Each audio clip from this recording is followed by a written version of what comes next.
Bismillahirrahmanirrahim. Assalamualaikum warahmatullahi wabarakatuh. Selamat pagi, salam sejahtera. Pagi. Baik Bapak Ibu yang kami hormati, mohon izin mau minta waktu sebentar. Jadi kami diminta untuk menyampaikan tentang materi yang kami dapatkan kemarin selama Lokakarya. Jadi Lokakarya 2. Lokakarya nanti sampai 6. Untuk yang Lokakarya 2 ini kemarin kami mendapatkan materi tentang budaya positif dan program-program positif. Jadi untuk yang program yang positif, kalau kita renungi, alhamdulillah program-program positif dan itu menjadi budaya positif di lingkungan sekolah kita, alhamdulillah sudah berjalan. Contohnya apa? Makan bontot setiap pagi, kemudian dilanjutkan kalau agak siangnya membaca surah pendek bersama, dilanjutkan sholat duha, kemudian ketika siangnya dilanjut dengan sholat zuhur. Itu merupakan salah satu beberapa kegiatan positif yang sudah membudaya di sekolah kita. Mengapa saya bicara seperti ini? Karena kemarin kita sharing-sharing dengan beberapa sekolah yang lain, mereka pas cerita-cerita kayak itu, kami seminggu sekali makan bersama. Saya pikir, loh, di tempatku setiap hari makan bersama, gitu kan. Terus kami seminggu sekali diadakan sholat duha bersama, gitu. Biasanya tempat saya setiap hari Pak, gitu. Kemudian ada salah satu SD yang sholat zuhur itu pun mereka berjamaahnya juga digilir, artinya seminggu sekali terus berapa gitu. Biasanya kan di tempat saya setiap hari Pak, gitu. Jadi alhamdulillah budaya-budaya positif di sekolah kita sudah berjalan, dan mari kita terus galakkan Bapak Ibu biar istiqomah, biar selalu berjalan terus itu. Itu Bapak Ibu untuk yang kegiatan yang positif. Kemudian budaya positif yang sudah terlaksana di tempat kita.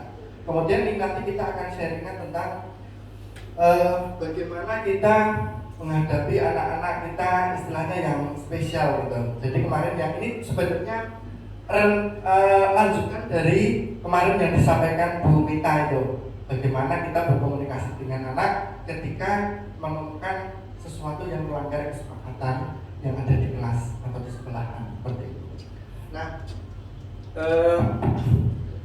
lanjut Bapak Ibu. Oh ya, sebelum ini kemarin itu, jadi ini di Bapak Ibu, ini sebenarnya salah satu tujuannya agar kita itu ya untuk menjaga mental health kita, kesehatan mental kita. Jadi ya saya yakin saya pun ketika kita menemukan anak-anak yang kurang melanggar aturan lah istilahnya, kita itu mulai emosionalnya luar biasa. Saya pun seperti itu Bapak Ibu. Jadi ya ini untuk menetralisir itu seperti itu, untuk menetralisir. Jadi kemarin itu pas Google Meet itu ada salah satu kata-kata seperti ini. Segemuk-gemuknya sapi pasti ada dagingnya. Sekurus-kurusnya sapi pasti ada kebalik. Segemuk-gemuknya sapi pasti ada tulangnya. Kebalikannya, sekurus-kurusnya sapi pasti ada dagingnya. Nah itu maknanya? Maknanya ya kita ketika melihat anak didik kita pasti dia memiliki kelebihan yang unggul lah. Kita untuk menetralisir emosi kita bisa sedikit berrefleks seperti itu Bapak Ibu. Nah ini Bapak Ibu untuk yang selanjutnya adalah disiplin positif. Disiplin positif ya pada intinya ini Anda tidak bisa mengontrol orang lain, hanya Anda yang bisa mengontrol diri Anda. Jadi kita, anak-anak kita, mereka lah sendiri yang bisa mengontrol kita. Tapi kita bisa memberikan sedikit intervensi bagaimana biar anak-anak itu bisa mengontrol dirinya sendiri. Bagaimana caranya? Nah ini nanti kita akan diskusikan. Nah untuk yang motivasi, teori motivasi untuk menghindari hukuman itu motivasi yang ekstrinsik. Kemudian untuk mendapatkan imbalan ini juga motivasi ekstrinsik. Nah 5 posisi kontrol kita sebagai guru ketika menemukan anak-anak yang istilahnya melanggar kesepakatan. Nanti kita analisa bersama apakah kita itu sebagai penghukum, pembuat rasa bersalah, sebagai teman, sebagai pemantau, atau sebagai manajer. Normatifnya ini Bapak Ibu normatifnya. Tapi ya saya pun sendiri mungkin kita masuk ke dalam beberapa ini. Nah bagaimana realnya nanti kita lihat dengan Bapak Ibu. Kemudian Ketika kita menemukan ada anak yang melanggar aturan, melanggar kesepakatan, kita untuk seperti kemarin Bu Suci, Bu Janita sama saya ketika dengan Alvin, nah kita bisa menggunakan segitiga restitusi untuk menguatkan anak-anak itu. Bagaimana langkahnya? Nanti kita akan praktekkan. Menstabilkan identitas, validasi kebutuhan, menanyakan keyakinan. Nah ini bagaimana teknisnya nanti kita ke slide selanjutnya. Itu Bapak Ibu. Kemudian, nah ini motivasi perilaku manusia, motivasi eksternal dan motivasi internal. Ini tujuan disiplin positif itu ini. Nah pertama, motivasi eksternal untuk menghindari ketidaknyamanan atau hukuman. Apa yang akan terjadi bila kita tidak melakukannya. Nah, yang kedua untuk mendapatkan imbalan dari orang lain. Nah, ini merupakan motivasi eksternal. Nah, bagaimana motivasi internal itu? Untuk menghargai diri sendiri. Misalkan saya akan menjadi orang yang seperti apa bila saya melakukannya. Saya yakin Bapak Ibu pasti sudah pernah menekankan ini ke anak-anak. Jadi ketika kita misalkan sholat, kok anaknya rame misalkan kan, Bapak Ibu pasti pernah menekankan ke anak, nak sholat itu ibadah pada Tuhan Yang Maha Esa, kepada Tuhan Yang Maha Esa, kepada Allah. Nah ini merupakan nanti kalau kalian sholat dengan baik, pasti nanti kalian akan mendapatkan pahala yang baik juga, yang baik juga. Nah itu salah satu menumbuhkan motivasi motivasi internal, di mana nanti lambat laun dia akan menghargai dirinya sendiri. Oh ternyata sholat itu harus nggak rame, yang disiplin, yang nggak rame, misalkan seperti itu. Jadi memang untuk ke arah sini, kalau anak SD perlu proses yang kita tidak henti-hentinya untuk ke sana. Nah, kemudian untuk ketika kita menemukan anak-anak kita yang sudah melakukan hal yang baik, memberikan apresiasi. Nah, memberikan apresiasi, jadi kita bisa melakukan pengakuan secara khusus pribadi ke semua murid yang konsisten dan fokus kepada proses. Jadi ketika anak-anak sudah melaksanakan kewajibannya, sudah melaksanakan tugas-tugas dari Bapak Ibu, kita perlu apresiasi mereka.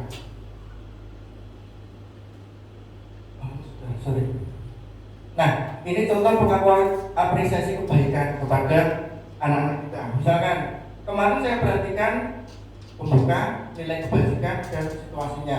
Kemarin saya perhatikan rasa empatimu besar sekali pada saat menolong murid baru di kelas kita. Saya menghargai kepedulianmu pada saat kamu membantu teman-teman di tugas kelompok. Terima kasih rasa tanggung jawabmu pada saat kamu memungut kertas-kertas yang berserakan di lantai. Jadi Bapak Ibu, ini merupakan salah satu bagaimana kita mengapresiasi kebaikan-kebaikan anak yang sudah dilakukan. Jadi perbanyak ini Bapak Ibu, karena ya anak-anak kita perlulah kita dorong untuk kita memberikan apresiasi. Dan saya yakin Bapak Ibu sering melakukan ini, memberikan apresiasi kebaikan yang sudah dilakukan anak-anak. Seperti itu. Nah, sekarang kita bahas tentang hukuman dan konsekuensi, nanti ke restitusi. Nah, sebelum ke sini, coba kita analisa bersama Bapak Ibu yang ini, yang apakah itu termasuk hukuman atau konsekuensi? 1, 2, 3, 4, 5, 6, 7. Nah, silakan. Kira-kira ini apakah termasuk hukuman atau konsekuensi? Dicermati terlebih dahulu. Mencatat 100 kali di dalam buku kalimat, saya tidak akan terlambat lagi karena terlambat ke sekolah. Lari mengelilingi lapangan basket 2 kali karena terlambat hadir di sekolah. Murid diminta untuk push up 15 kali karena tidak menggunakan masker ke sekolah. Yuk kita diskusikan bersama satu-satu. Mencatat 100 kali di dalam buku kalimat, saya tidak akan terlambat lagi karena terlambat sekolah. Kira-kira ini hukuman atau konsekuensi Bapak Ibu? Hukuman konsekuensi. Oke, saya lanjut. Yang kedua, lari banyak.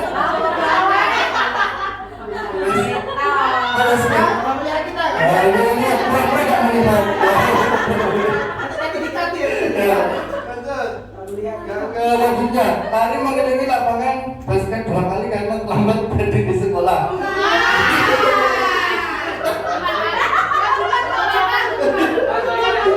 Murid diminta untuk push up 15 kali karena tidak menggunakan masker di sekolah. Ini konsekuensi kata Pak Zul. Menggantikan kertas tugas teman yang konsekuensi hukuman. Membersihkan tempat air terus karena tersenggol. Luar biasa, Ibu. Nah, langsung saja. Nah, ini hukuman, konsekuensi, hukuman. Lari mengelilingi lapangan basket 2 kali karena terlambat 10 menit untuk pelajaran PJOK. Konsekuensi. Karena dia di sini mungkin karena di sini sudah pada berhubungan dengan pelajaran PJOK-nya langsung kalau Bapak Ibu. Jadi ini termasuk konsekuensi. Nah, sekarang ini Bapak Ibu kita akan lihat praktek bagaimana kita nih 5 kontrol ini tadi Bapak Ibu ya sebenarnya. Ini apakah kita posisi kita sebagai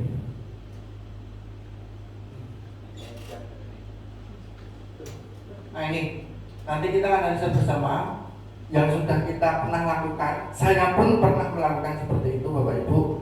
Nanti kita sering melakukan jadi penghukum.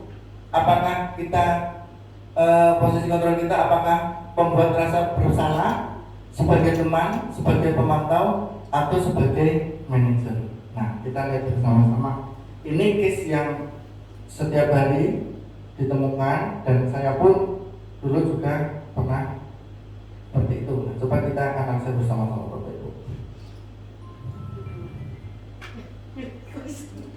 Apa?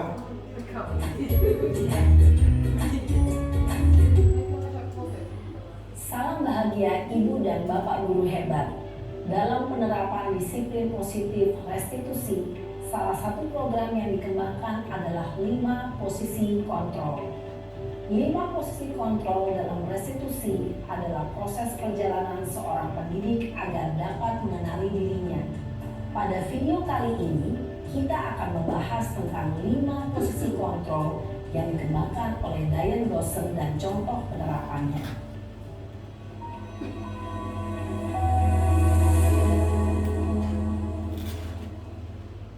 5 posisi kontrol itu adalah 1. Posisi penghukum, 2. Posisi pembuat merasa bersalah, 3. Posisi teman, 4. Posisi pemantau atau monitor, dan 5. Posisi manajer. Untuk lebih memahami kelima posisi tersebut, mari kita saksikan kasus Naren yang terlambat hadir 20 menit di sekolah dan melihat bagaimana kelima posisi kontrol dalam menghadapi masalah tersebut. Posisi penghukum.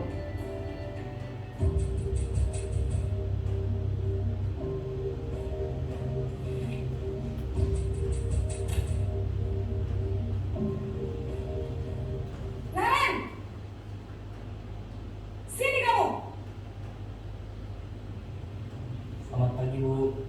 Selalu terlambat. Kamu deh, pasti terlambat. Maaf, Bu. Saya Apa? Apa coba? Alasan kamu malas sekali ya kamu jadi anak. saya Dasar pemalas. Gak kapok-kapok sih kamu. Sudah berapa kali terlambat? Sana. Kamu pulang basket 2 kali. kenapa saya harus kehilangan basket? Kenapa? Kamu ngelawan ibu? Berani-beraninya jawab. Sudah terlambat, masih berani jawab pula. Sekarang, keliling lapangan basket 5 kali sekalian. Biar kapok. Cepat. Pergi sana ke lapangan basket. Posisi penghukum biasanya berbicara dengan nada tinggi, menghardik, menunjuk-nunjuk, dan menunjuk. Kita yang berkaca ya. Kita bereaksi.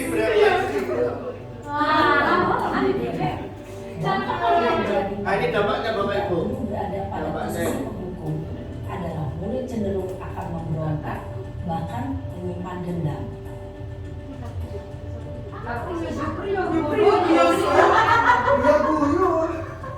Membuat merasa bersalah. Nah, sekarang posisi membuat merasa bersalah.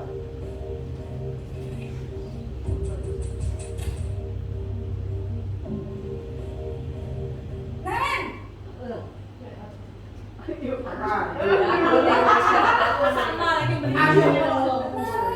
Naren, kamu kenapa terlambat lagi, nak? Surya ini. Susah ya. Nah, Kalau kamu Tadi kepikiran. nanti ibu yang ditegur bapak kepala sekolah, nak. Ibu tidak bisa mendidik kamu. Duh, gimana ini? bipolar ini. Maaf Bu, Duh, Gusti Naren.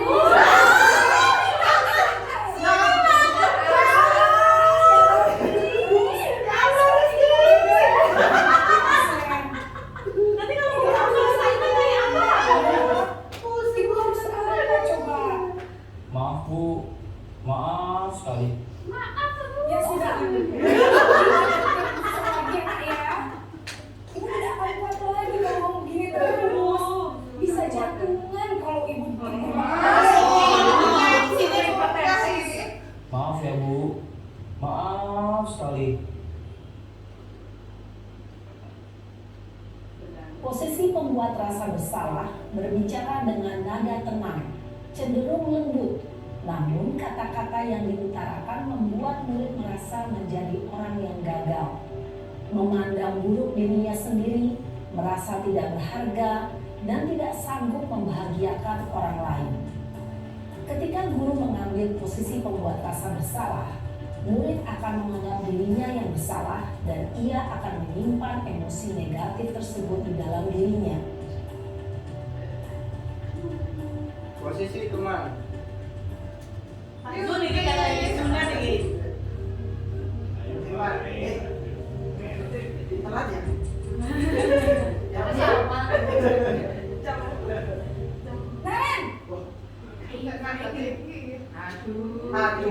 Ini mau repo ini tidak repo berarti. wah, sudah jam berapa ini, nak?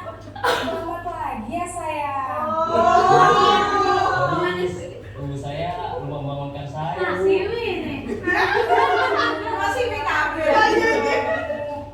Kamu bukannya anak yang larinya paling kencang.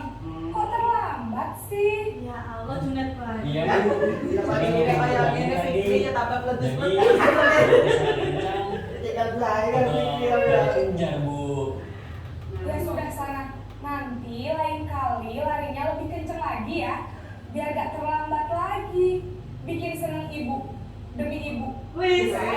Bisa lah Bu. Ya sudah sana masuk kelas. Ibu beresin urusan absen kamu.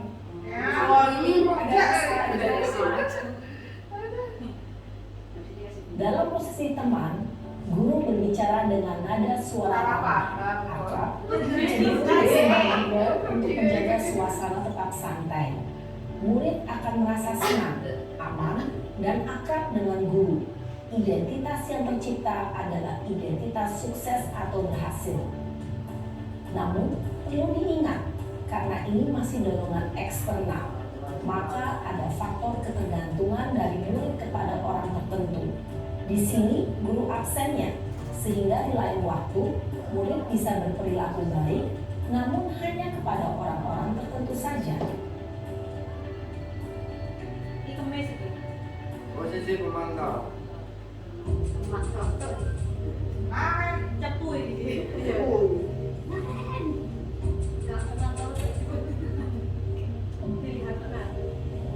Naren,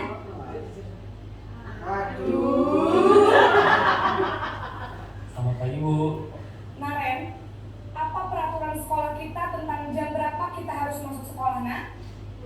Kita harus di sekolah jam 7 Bu. Iya betul, sekarang sudah jam 7.20. Naren sudah tahu konsekuensinya jika terlambat hadir. Paham Bu, saya harus tinggal kelas pas jam istirahat selama 20 menit. Iya benar, konsekuensinya demikian. Jadi nanti jam 9.30 pas istirahat, kamu harus tinggal di kelas, kerjakan tugas tambahan untuk ketertinggalan kamu, ya? Baik Bu. Posisi pemantau mengandalkan penghitungan atau data untuk mengontrol murid. Guru mengarahkan murid berdasarkan peraturan dan konsekuensi. Seorang pemantau menunjukkan bahasa tubuh dan ekspresi wajah yang datar dan cenderung formal.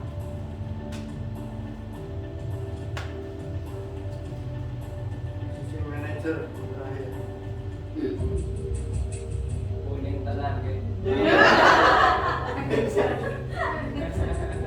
Operasi. Naren! Aduh. Selamat pagi Bu. Selamat pagi Naren. Maaf Bu, saya terlambat. Iya, sekolah masuknya jam 7, sekarang sudah jam 7.20. Jadi sekarang bagaimana ini Naren? Maaf Bu, saya lupa setel alarm saya semalam. Baiklah, menurut kamu, keyakinan sekolah yang mana yang perlu kamu tingkatkan? Menghargai diri sendiri dan orang lain mungkin ya Bu. Setuju. Jadi, apakah Naren meyakini prinsip saling menghormati tersebut? Iya Bu, saya meyakininya. Apakah Naren bersedia memperbaiki masalah keterlambatan ini? Bersedia Bu. Bagaimana kamu akan memperbaiki masalah keterlambatan ini? Saya akan coba untuk tidak lupa menyetel alarm saya Bu. Baik, kalau Naren lupa menyetel alarm di rumah, ada orang yang kira-kira bisa bantu mengingatkan tidak? Ada Bu, kakak saya, Kak Emma. Ada lagi selain Kak Emma? Selain Kak Emma, ada ibu saya. Jadi yang mengingatkan Naren adalah Kak Emma dan Ibu dia. Kira-kira akan mulai setel alarm kapan nih Naren? Setelah pulang sekolah, akan segera saya lakukan. Baik, jadi Naren akan setel alarm untuk bangun besok pagi dan akan didengarkan oleh kakak dan ibunda Naren ya. Ada lagi yang mungkin perlu dilakukan Naren? Agar tidak terlambat bangun lagi. Tidak ada Bu. Baik Naren, terima kasih untuk kerjasama kamu. Sekarang kamu perlu kembali ke kelas untuk belajar. Baik Bu, terima kasih. Posisi manajer adalah posisi kontrol yang disarankan untuk membimbing murid memiliki sikap disiplin yang positif, yaitu murid yang mandiri, bertanggung jawab, dan dapat memecahkan masalah. Tujuan dari posisi ini adalah agar murid dapat berefleksi atas tindakannya. Guru akan dengan tulus memberikan pertanyaan-pertanyaan bermakna, sehingga membuat murid dapat belajar dari kesalahannya dan mencari sebuah solusi untuk menyelesaikannya. Ibu dan bapak guru hebat, setelah mengamati adegan kelima posisi kontrol tadi, kira-kira posisi mana yang paling ideal? Posisi mana yang dapat menunjang motivasi intrinsik murid? Ya, tentu posisi manajer. Posisi ini memang posisi ideal yang ingin dituju setiap pendidik. Pada posisi inilah, guru dapat menerapkan disiplin positif yang berpihak pada murid, yang memerdekakan murid. Perjalanan seorang pendidik tentunya tidak mudah untuk sampai pada posisi seorang manajer. Namun, tujuan kita pasti, yaitu menciptakan murid-murid yang mandiri, merdeka, dan bertanggung jawab. Semoga penggambaran posisi kontrol yang telah diperlihatkan ini dapat menjadi ajang refleksi bagi kita semua, agar dapat terus mengasah dan menerapkan disiplin positif yang memerdekakan murid. Mari terus berlatih dan bersemangat. Selamat menerapkan. Salam dan bahagia Ibu dan Bapak Guru hebat.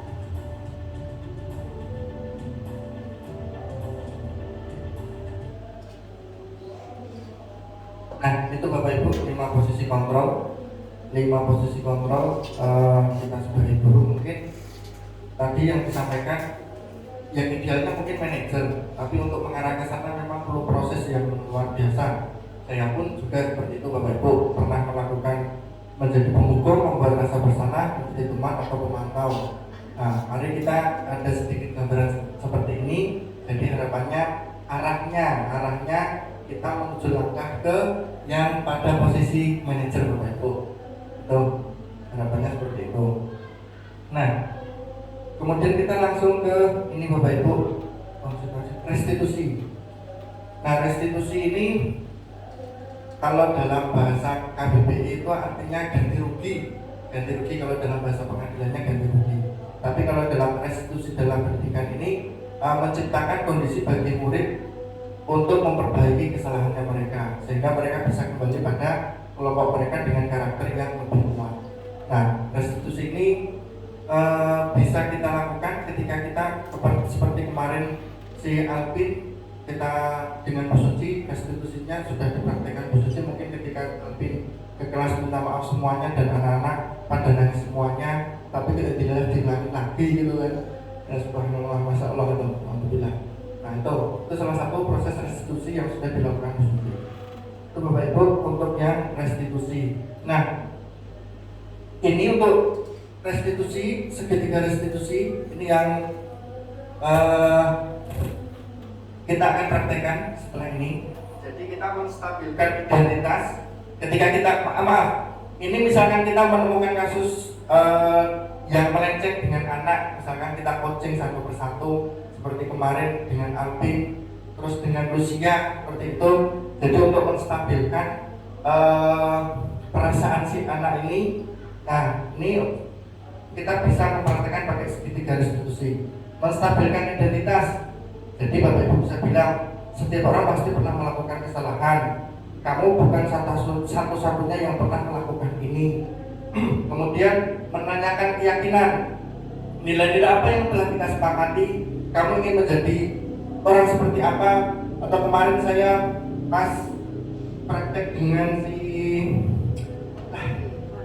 Rizky sama Irfan Irfan itu saya tekankan ke mereka keyakinan ini, janji siswa mana yang sudah kamu langgar gitu kan, seperti itu. Kemudian validasi kebutuhan, kamu tentu punya alasan mengapa melakukan ini, adakah cara yang lebih baik efektif untuk mendapatkan apa yang kamu butuhkan. Nah, jadi ini kita bisa lakukan segitiga restitusi ketika menemukan anak-anak yang melanggar kesepakatan itu Bapak Ibu. Nah, sekarang saya minta Bu, silakan per rombelnya, kelas 1 dengan kelas 1, kelas 2 dengan kelas 2, kelas 3 dengan kelas 3. Ini ada kasus Bapak Ibu berperan sebagai guru dan satu berperan sebagai siswa. Silakan dibaca kasusnya, kemudian nanti praktekkan tahapan segitiga restitusi Bapak Ibu, menstabilkan identitas, meyakinkan keyakinan, dan memvalidasi kebutuhan.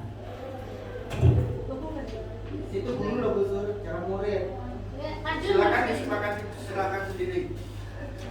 Aku pastinya murid. Aku murid aja. Aku murid. Jadi personality ya bapak C, ini kasus C.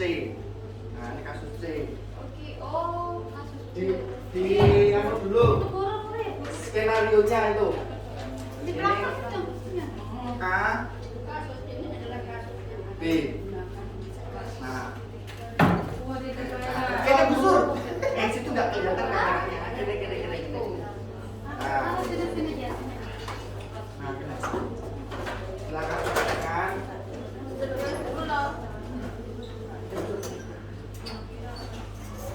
Dipahami dulu kasusnya Bapak Ibu. Jadi murid siapa? Pak Jun. Ini yang jadi murid? Saya. Oke, Bu Suci. Ini yang jadi murid siapa ini? Pak Indra. Yang jadi murid siapa Bu Jan? Saya. Oke.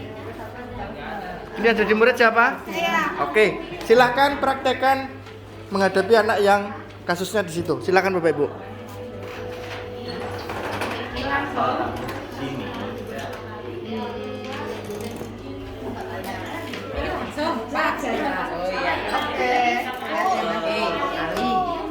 Ali ya. Kamali kan? Apanya loh? Tapi bukan satu-satunya lah yang lain-lain mungkin pernah. Kemudian alasannya apa? Kok bisa kami melakukan hal ini? Kok bisa nggak tiket seperti kamu? Sebenarnya yang dirasakan kalau kamu merasakan Iya sedih. sedih. Selain sedih apa? Sedih terus marah sama saya. Kira tidak kita yang mengumpulkan, ingin mengumpulkan menangis Awalnya senang, lama-lama saya merasa apakah setiap kamar itu nilainya harus baik terus ya? Ibu ya, setiap manusia tidak ada yang ya kan, kurang. Seharusnya kamu di sana karena kotorannya banyak sehingga kamu bisa membantu anggota kelompok yang lain. Sesuatu yang tidak boleh dilakukan. Besok lagi kalau merasa sakit, berarti kamu bisa ke UKS karena nanti UKS tidak bisa Tapi ya, lain. sebuah dia ada rasa bangga ya di dalam diri kamu ya. Validasi Kamu sadar tidak kalau apa yang kamu lakukan sebenarnya gimana? kira-kira tindakan yang akan kamu lakukan selanjutnya untuk meyakinkan semuanya agar tindakan yang kamu lakukan itu tidak lain.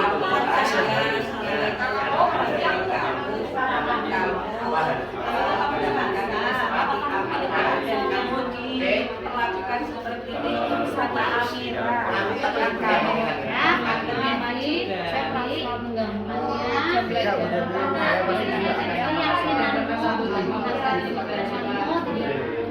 Jadi kamu sadar apa yang kamu lakukan itu Bahwa yang kamu dapatkan adalah hasil yang misalnya yang sudah kita teridentifikasi. jadi Dan sebaiknya habis gimana kamu perbaikin hubungan kamu dengan Amira karena Amira sudah merasa kamu menikah.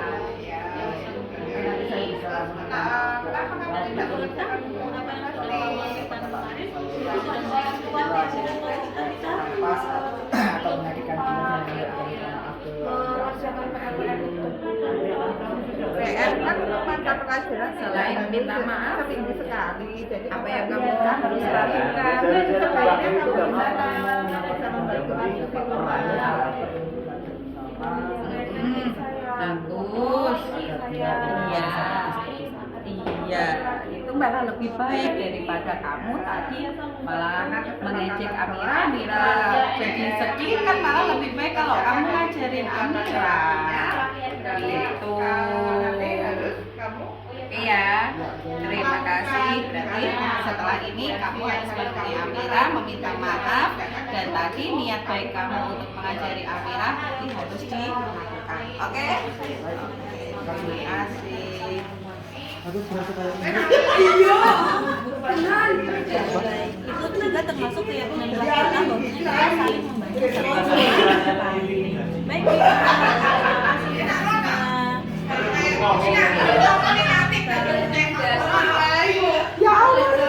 Baik, Bapak Ibu, itu tadi Bapak Ibu sudah melakukan praktek menggunakan segitiga restitusi. Jadi nanti ketika kita menemukan anak-anak yang melanggar kesepakatan, nanti kita bisa mencoba mempraktekkan segitiga restitusi ini. Ya, memang kalau secara normatif memang kalau yang tadi posisi kontrol untuk sebagai manajer memang agak perlu usaha yang lebih lah untuk ke sana, tapi arahnya mungkin ke sana gitu loh Bapak Ibu, arahnya ke sana mungkin pelan-pelan seperti itu. Kemudian yang segitiga restitusi ini juga nanti bisa diaplikasikan di kelasnya masing-masing ketika menemukan anak-anak yang melanggar kesepakatan. Itu Bapak Ibu, terima kasih atas kesediaannya untuk di siang hari ini. Terima kasih, semoga apa yang kita sedikit yang kita bahas bersama ini bisa menjadi keberkahan kita dalam mengajar anak-anak kita. Mungkin itu itu terima kasih sekali lagi. Mohon maaf apabila ada kekurangan. Terima kasih sekali lagi. Wassalamualaikum warahmatullahi wabarakatuh. Selamat pagi insan Nasragro. Terima kasih. Silakan dibagi.